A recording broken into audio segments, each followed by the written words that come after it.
Jonathan Morgan had it all: wealth, success, and the perfect image of a happy marriage. But beneath the facade, his obsession with control and perfection was slowly unraveling the life he had built. Elise, his wife, once a vibrant woman full of dreams, had become trapped in a toxic marriage where every flaw was magnified, every imperfection scrutinized. What started as a desperate battle to meet her husband's unrelenting demands ended in a horrifying tragedy, one that would shock everyone who thought they knew the Morgans. The chilling truth about what happened that fateful night would reveal a love story twisted by obsession, manipulation, and, ultimately, murder. Jonathan and Elise Morgan were the couple everyone admired. Their social media accounts painted a picture of perfect love and health, a life filled with green smoothies, vacation sunsets, morning jogs, and inspirational captions about discipline and success. They were young, attractive, and seemingly unstoppable, a power couple in the making. Jonathan had built a thriving real estate business in Charleston, South Carolina, turning houses into mini-mansions and flipping properties with ease. Elise, once an art teacher at a local high school, had quit her job a year into their marriage to help Jonathan build their brand full-time. She managed their content, edited videos, and scheduled promotional events. Everything they did was documented. Workouts, diets, Sunday brunches, even their cheat days, were curated for clicks. But the truth behind their carefully constructed digital world was much darker. Elise had always struggled with her weight. Before marriage, she had been athletic and full of energy, but 2 miscarriages over the course of 3 years had left her emotionally and physically drained. Her weight fluctuated. She blamed stress, hormones, and the endless cycle of trying to meet impossible expectations. But Jonathan, obsessed with body image and status, began to show visible frustration. The same man who had once praised her curves now grew distant, cold, and condescending. He would leave fitness magazines around the house with pages marked. He subscribed her to meal prep services she never asked for. When she cried, he told her she was being dramatic. When she skipped a workout, he posted cryptic quotes about discipline over comfort. To the outside world, he was a supportive husband, pushing his wife to be her best self. But in private, the pressure became unbearable. Elise's friends noticed she had changed. Once vibrant and outgoing, she grew quieter, withdrawn. She stopped meeting for brunch, stopped texting back. When her sister asked how things were at home, Elise simply said, "It's a phase. I'm just tired." But her eyes said something else, something too afraid to speak. Jonathan, meanwhile, flourished publicly. His business expanded, and he gained a small but loyal following online. He began holding local fitness challenges and fit couple seminars, with Elise always by his side, smiling tightly for the camera. At home, he criticized her food choices, checked her weight behind closed doors, and controlled what went on their shared social account. Elise had no privacy. He tracked her phone, he managed all their passwords, he even reviewed her private messages. When Elise did speak up, suggesting therapy or marriage counseling, Jonathan laughed it off. He told her nothing was wrong, that she just needed to focus and commit harder to her goals. He reminded her that people were watching, that their followers admired them, and she couldn't let them down. He used their image like a weapon, and Elise, already drowning in self-doubt, fell silent again. She started writing in a private notebook, one she hid between the covers of old cookbooks. In it, she detailed her feelings of isolation, her fears, her regrets. She wondered whether she had made a mistake marrying Jonathan. She questioned if love should feel like pressure. Her entries became increasingly dark. She wrote about feeling invisible, about being measured by a number on a scale instead of who she was as a person. But she never stopped trying. She tried new diets, new routines. She pushed herself to exhaustion in their home gym, hoping Jonathan would see her, appreciate her, love her like he once did. Yet no matter what she did, it was never enough. In one heartbreaking entry dated just weeks before her disappearance, she wrote, "I don't think he sees me anymore. I think he sees failure when he looks at me. I feel like I'm disappearing a little more each day. No one outside the marriage truly saw what was happening, and Elise, caught between shame and hope, never reached out loud enough to be saved. What no one knew was that the pressure she endured wasn't just emotional, it was deadly, and soon her silence would become permanent. It was a sunny April morning when Jonathan Morgan made the call that would send shockwaves through the small Charleston community. His wife, Elise, had gone missing. She had gone for a jog early that day, he said, but had not returned. Her phone was found on the front porch, her shoes were nowhere to be found, and despite a thorough search of the house, no one had seen or heard from her since the previous night. Jonathan was frantic, his voice breaking as he spoke to the dispatcher. "I don't know what happened. She was just gone," he said, his words laced with a desperation that seemed both genuine and rehearsed. The police quickly mobilized, but the search turned up nothing. A few of the couple's friends and neighbors gathered at the house, offering their help. Jonathan, unable to sit still, went from one group to the next, telling anyone who would listen how worried he was. His neighbors expressed concern, some saying they saw him leaving the house early that morning, but no one had seen Elise. It was as if she had vanished into thin air. Authorities began combing through the area, searching the nearby trails and wooded spaces. A team of volunteers, including a few of Jonathan's friends, worked alongside police, posting flyers and spreading the word across social media. Jonathan had the foresight to post a video pleading for her safe return on his Instagram account, his face a mix of sorrow and helplessness.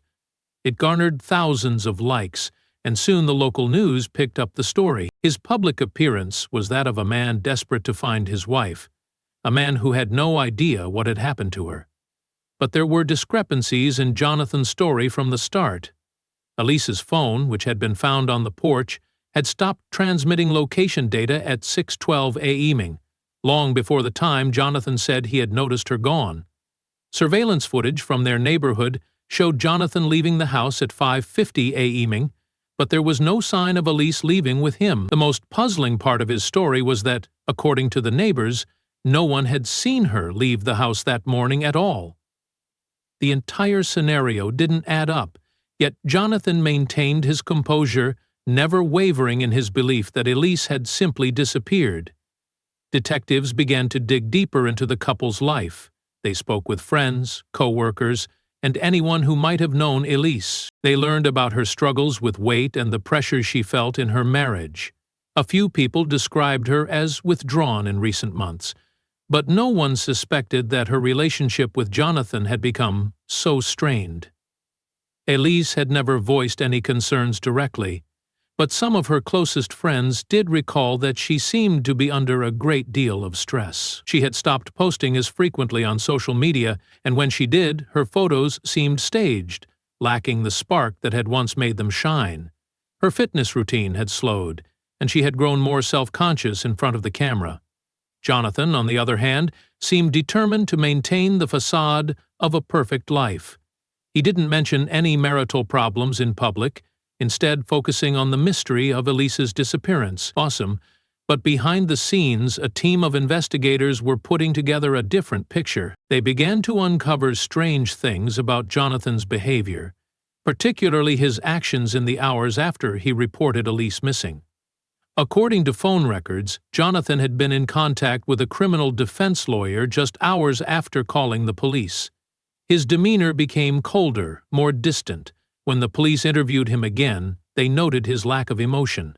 He spoke in a monotone, even when recounting his initial panic after discovering that Elise was missing. His eyes, often darting nervously, seemed to avoid direct contact with anyone. A week passed, and there were still no signs of Elise. The case garnered national attention, with news outlets running stories about the missing wife and her concerned husband. Jonathan had become a staple on TV, his face plastered across every news channel as he continued his public search for Elise. But as the days wore on, the public's perception of Jonathan began to shift. Social media detectives had started to piece together evidence, comparing photos from their social media accounts, and they began to question the version of events that Jonathan had given. The more investigators dug into Jonathan's personal history, the more they found that didn't align with the image of the loving husband he portrayed. Surveillance footage from a local gym revealed that Jonathan had been there late the night before Elise's disappearance, even though he had claimed to be at home with her. What was even more alarming was that Elise's fitness tracker, which was linked to Jonathan's phone, had stopped transmitting data right after her jog should have ended, suggesting she hadn't actually gone out at all that morning. The investigation into Elise's disappearance was far from over, but one thing was becoming clearer. Jonathan's story didn't match the facts. Slowly but surely, the police were piecing together the chilling truth, and it wouldn't be long before the facade Jonathan had so carefully crafted began to crumble. The investigation into Elise Morgan's disappearance quickly intensified, and the cracks in Jonathan's story began to widen. After the initial search and the widespread media coverage, the authorities focused on piecing together the puzzle. They obtained a search warrant for the Morgans' home, hoping to find something, anything, that could shed light on where Elise had gone. What they found inside was far more unsettling than anyone could have anticipated. The first thing investigators noticed was the state of the house. It appeared meticulously clean and orderly, almost unnervingly so. There were no signs of a struggle or forced entry, yet there was an undercurrent of tension that seemed to pervade every corner. As detectives moved through the house, they found a disturbing detail that had been hidden away: Elise's gym bag and a pair of her jogging shoes stuffed under the bed in their master bedroom. They were in plain sight, but had been deliberately hidden, as though Jonathan had tried to conceal them from view. When questioned, he claimed they were simply misplaced. But the timing was curious. How could these items have been left behind when Elise was supposedly preparing for a jog that very morning? The search continued into the garage and laundry room. There, investigators found another unsettling clue: a blood-stained towel stuffed behind the dryer, hidden out of sight. The blood wasn't fresh, but it was unmistakable. It seemed to have been there for some time. Jonathan's eyes widened when the officers questioned him about the towel, but he offered no explanation. His unease was palpable. As the days passed, police began to analyze the security footage from the couple's home, a system that Jonathan had been meticulous about setting up. It was intended to give the illusion of safety and control, but now it revealed more than he had ever intended. The footage from the morning of Elise's disappearance showed Jonathan leaving the house alone at 5:50 a.m., nearly an hour before he claimed to have noticed that she was missing. What was more troubling was that there was no sign of Elise leaving the house at any point during the morning. If she had gone for a jog, as Jonathan had said, there should have been footage of her walking out the door. But there wasn't. Investigators were growing suspicious of Jonathan's behavior. He had acted strangely from the beginning, never breaking down in the way a distraught husband might after the sudden disappearance of a wife. There was no panic in his voice when he called the police. He never once seemed like someone who had lost the love of his life. Instead, he seemed composed, almost detached. His public pleas for Elise's safe return were heartfelt on the surface, but something felt off. The more they dug into his background, the more they uncovered. Phone records from Jonathan's cell phone revealed a string of calls to a criminal defense attorney just hours after Elise was reported missing. The timing was alarming. Why would a man who had just reported his wife's disappearance to the police be seeking legal counsel so quickly? This was a red flag that couldn't be ignored. Investigators now suspected Jonathan may have been preparing for something far worse. The breakthrough came when police obtained the data from Elise's fitness tracker, which she wore every day as part of her routine. The tracker, synced to her phone, showed no sign of movement at all that morning after 6:12 a.m. The device was meant to track steps, heart rate, and activity, but it went eerily silent just after Jonathan claimed Elise had left the house. The data didn't align with the story Jonathan had been telling. Elise hadn't gone for a jog. In fact, The tracker suggested she had never even gotten out of bed that morning. Despite all these inconsistencies, Jonathan continued to deny any involvement in his wife's disappearance. But his calm demeanor only made investigators more certain that something was terribly wrong. They began to suspect that Elise had never left the house that morning at all. They also knew that a crime had most likely taken place within the confines of their home. Forensic teams were called in to conduct a deeper investigation of the house. In addition to the towel in the laundry room, they found more traces of Elise's blood in unexpected places. The walls in the master bedroom were stained, and there were smudges along the doorframe of the bathroom. The evidence was starting to point in a single direction. Elise had been hurt inside the house, and she had likely been killed there. But where was her body? Jonathan's calm facade was beginning to crack. Investigators knew they were closing in on him, and with each new discovery the pressure mounted. They expanded the search to nearby wooded areas, hoping to find any trace of Elise's body. Meanwhile, Jonathan remained tight-lipped, offering no new information. But the more they examined the evidence, the clearer it became that Elise's disappearance was no accident. She had been murdered, and Jonathan had been at the center of it all. The chilling truth was starting to emerge. Jonathan's carefully curated public image of the perfect husband and successful entrepreneur was falling apart piece by piece. What had once seemed like a tragic, mysterious disappearance now appeared to be the cold-blooded act of a man willing to do anything to keep up the illusion of control, and to rid himself of the wife he no longer saw as perfect. As the investigation into Elise's disappearance unfolded, the police began to turn their attention more intensely toward Jonathan, piecing together the evidence that suggested he had orchestrated a crime far more sinister than anyone had initially suspected. The unsettling discoveries at the house, combined with the discrepancies in Jonathan's story, painted a chilling picture. The cracks in his story were too large to ignore now, and the public image of the heartbroken husband was starting to crumble under the weight of the investigation. The turning point came when forensic experts completed their analysis of the bloodstains found inside the house. Elise's blood had been found not only in the laundry room, but also in the bedroom, on the carpet, and in the bathroom. It was clear that she had been attacked, and likely injured in the early hours of that morning. Hours before, Jonathan had called the police. The blood trail suggested that Elise had tried to escape, to fight back, but ultimately she had been overpowered. The smears and patterns suggested that she had been dragged from one room to another, her life slowly draining away as she struggled in vain. Forensic specialists also found traces of Jonathan's DNA mixed with Elise's blood, adding to the mounting evidence that he had been directly involved in her death. The investigators now believed that Elise's disappearance was not an accident or a spontaneous event, but a planned and brutal act. The more they examined the scene, the clearer it became that Jonathan had intentionally killed his wife. The motive, however, remained unclear.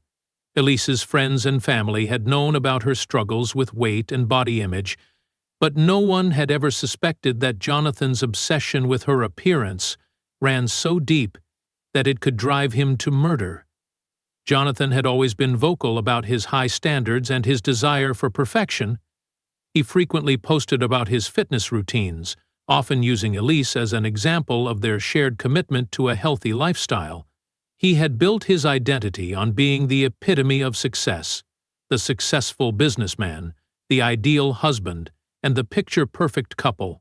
But beneath the surface, that obsession with perfection was slowly turning into a toxic, controlling force that led him to see his wife not as a partner, but as a reflection of his own failure if she didn't meet his expectations. The investigation began to uncover disturbing details about Jonathan's behavior that painted a portrait of a man who viewed Elise's struggle as a personal betrayal. He had constantly pushed her to lose weight, to maintain the body that had once been admired by their followers. He had often criticized her in private, but it was behind closed doors where his cruelty truly came to light. Elise had confided in close friends that Jonathan's behavior had become emotionally abusive, and she had started to fear him. Yet, despite these troubling signs, she continued to try to meet his demands, desperately seeking his approval. Jonathan's obsession wasn't just limited to her appearance, it was about control. He controlled every aspect of their life, from their social media presence to their daily routines. He decided what she wore, what she ate, and how she presented herself to the world. Her weight became a symbol of his power over her. If she couldn't meet his expectations, she would fail him, and in Jonathan's eyes, failure was not an option. It became clear that Elise's struggle with her weight was not merely a personal battle but a battleground in the larger war that Jonathan waged against her autonomy and self-worth. As the days passed, the investigation continued to pull back more layers of Jonathan's carefully constructed image. His public plea for Elise's safe return now appeared to be nothing more than a performance, a carefully orchestrated act to mask the horror he had committed behind closed doors. The more investigators delved into his personal life, the more they realized just how far Jonathan had gone to maintain his perfect image. He had manipulated Elise into being his accomplice in the lie of their perfect marriage, and when she could no longer fit into the mold he had created for her, he saw no other option but to eliminate her. The breaking point came when Jonathan's own sister came forward. She had always been close to both Jonathan and Elise, and she was the first to sense that something wasn't right in the marriage.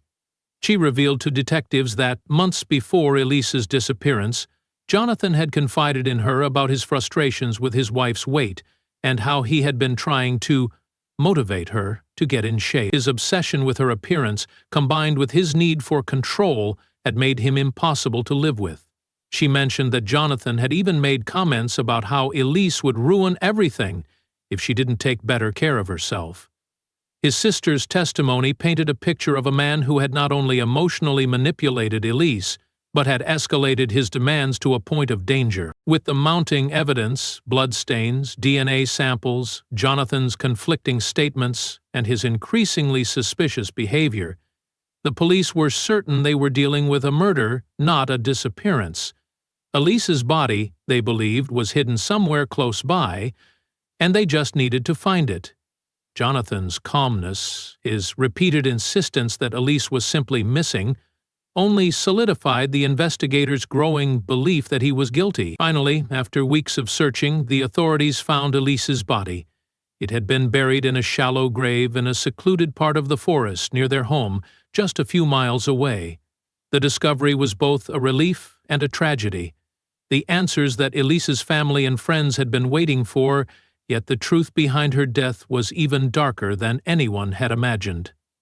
Jonathan Morgan's perfect life had been a lie, and now the true horror of what had transpired was starting to surface. The chilling truth was that Jonathan had killed his wife not because of a fleeting moment of rage, but because he couldn't accept her as she was. As Jonathan Morgan's arrest became imminent, the tension surrounding the case reached its peak. The authorities now had all the evidence they needed to charge him with murder, but the question lingered: why had he done it? What had driven a seemingly successful man to kill his wife, the woman he had once professed to love? The answers were buried in the complex layers of his psyche, and as the trial drew closer, more details of Jonathan's disturbed mind began to surface.